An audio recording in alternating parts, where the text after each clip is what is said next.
नमस्कार प्रिय दोस्तों, आप सभी का हमारे YouTube चैनल सुख श्री ज्ञान में हार्दिक स्वागत है, अभिनंदन है। दोस्तों, हमारे कर्मों के फल पर भक्ति की शक्ति का कैसा प्रभाव पड़ता है।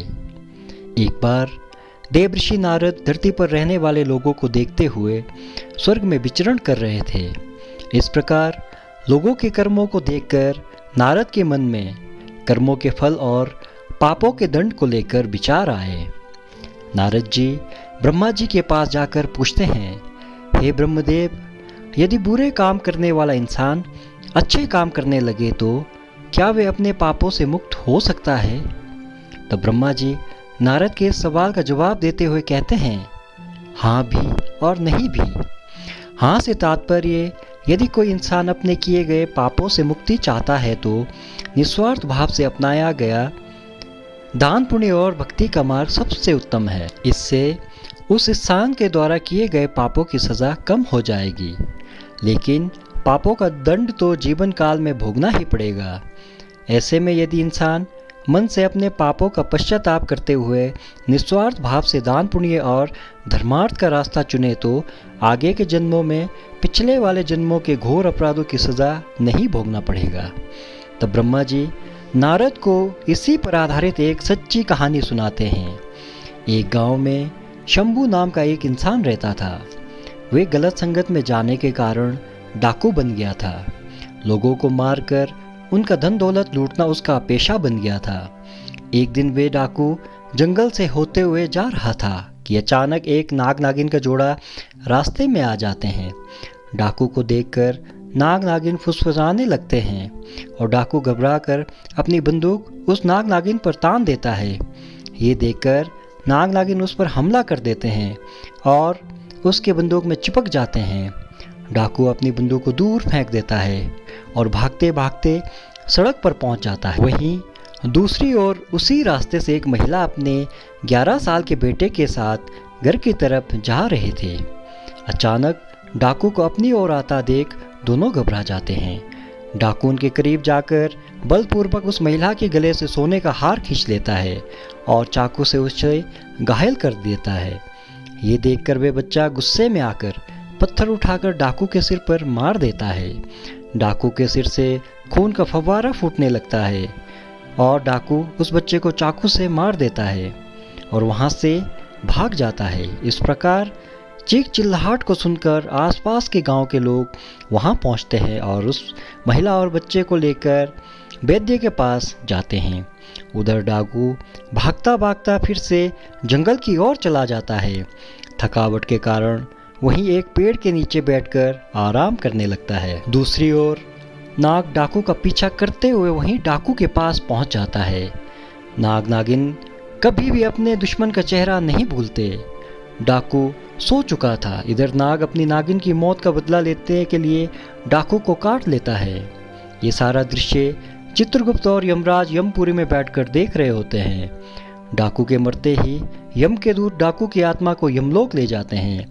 यमलोक में चित्रगुप्त अपनी किताब में डाकू के द्वारा किए गए कर्मों और पापों का लेखा जोखा देखकर सजा सुनाते हैं।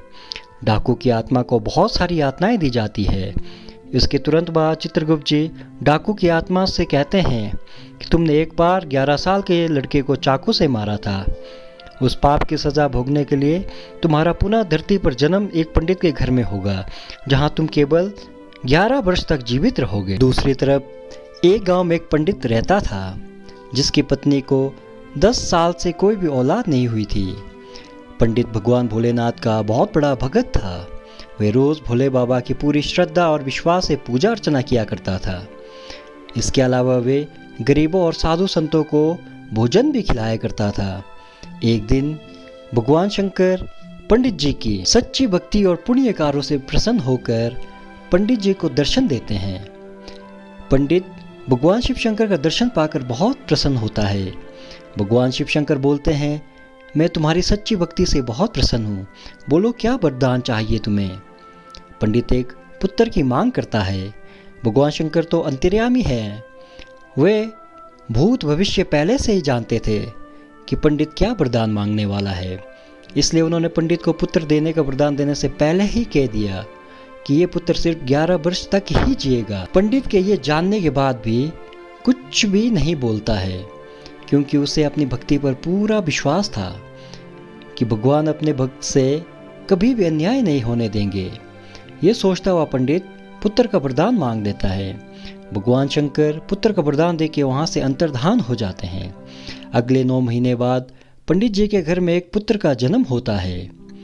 इधर पंडित ये जानते हुए भी कि सिर्फ 11 साल तक ही जिएगा, फिर भी प्रसन्न रहता है। ये बात पंडित घर में किसी को नहीं बताता। ये वही डाकू था जिसने 11 साल के बच्चे को चाकू से मारा था और अब पंडित के घर में पैदा हुआ था। इधर पंडित अपने बेटे को धर्म कर्म पूजा भक्ति की सभी शिक्षाएं देता रहता। पंडित अपने बेटे का नाम शंकर रखा था। देखते ही देखते दिन बीतते गए।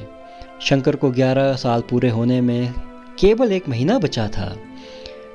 पंडित शंकर के मामा को तुरंत घर बुलवाते हैं और खूब सारा धन देकर काशी जाने को कहते हैं। पंडित धन देते हुए बोलता है कि वहाँ शंकर के हाथों 24 दिनों तक यज्ञ करवाना, साधु संतों की पूरी श्रद्धा से भोजन एवं सेवा करना एवं पूरी विधि अनुसार महामृत्युंजय के मंत्र का जाप करते हुए 28 दिनों तक रोज सुबह भगवान शिव की पूरी श्रद्धा से विधि पूर्वक पूजा अर्चना करना। अगले ही दिन मामा और शंकर धन लेकर काशी के लिए निकल पड़ते हैं। काशी पहुंचते ही मामा और शंकर वो सब काम करना शुरू कर देते हैं जैसा कि पंडित जी ने बताया था। ठीक 28वें दिन शंकर की हालत अचानक खराब हो जाती है। शंकर के मामा शंकर को आराम करने के लिए अंदर भेज देते हैं। शंकर के मामा जब साधु संतों को भोजन करवा के वापस लौटते हैं तो उन्हें शंकर मरा हुआ मिलता है। ये देखकर शंकर के मामा जोर जोर से विलाप करने लगते हैं। इतने में यमलोक के दूत शंकर की आत्मा को अपने साथ यमलोक ले जाते हैं। यमलोक में चित्रगुप्त जी जैसे ही शंकर के पाप पुण्य के लेखक की किताब खोलते हैं तो चकित रह जाते हैं और जोर से बोल उठते हैं, असंभव, अद्भुत। ये 2 शब्द बोलते ही चित्रगुप्त कुछ देर तक तो यूं ही बैठे रहते हैं। फिर कुछ देर बाद चित्रगुप्त ऊंचे स्वर में यमदूतों को आदेश देते हैं कि तुरंत अभी के अभी शंकर की आत्मा को शंकर के शरीर में डाल कर आओ। यमदूत शंकर को उसके शरीर में पुनः डाल देते हैं और शंकर फिर से जी उठता है। अचानक ये चमत्कार देखकर उनके मामा खुशी का कोई ठिकाना नहीं रहता। यमलोक में इस बात को लेकर यमराज चित्रगुप्त से सवाल करते हैं कि ये कैसे संभव हो सका। तब चित्रगुप्त जी बताते हैं, जब मैंने किताब खोली तो उसमें शंकर के द्वारा किए गए पुण्य कार्यों, भगवान शिव की आराधना और हवन जैसे शुभ और भक्ति की शक्ति से शंकर की कुंडली में जो उसके पिछले जन्म के पापों की वजह से मृत्यु का योग बना था, वह योग खत्म हो चुका था। इसी के साथ शंकर के पुण्यों का लेखा सबसे अधिक था, जिस वजह से शंकर की उम्र बढ़कर 80 साल हो चुकी थी।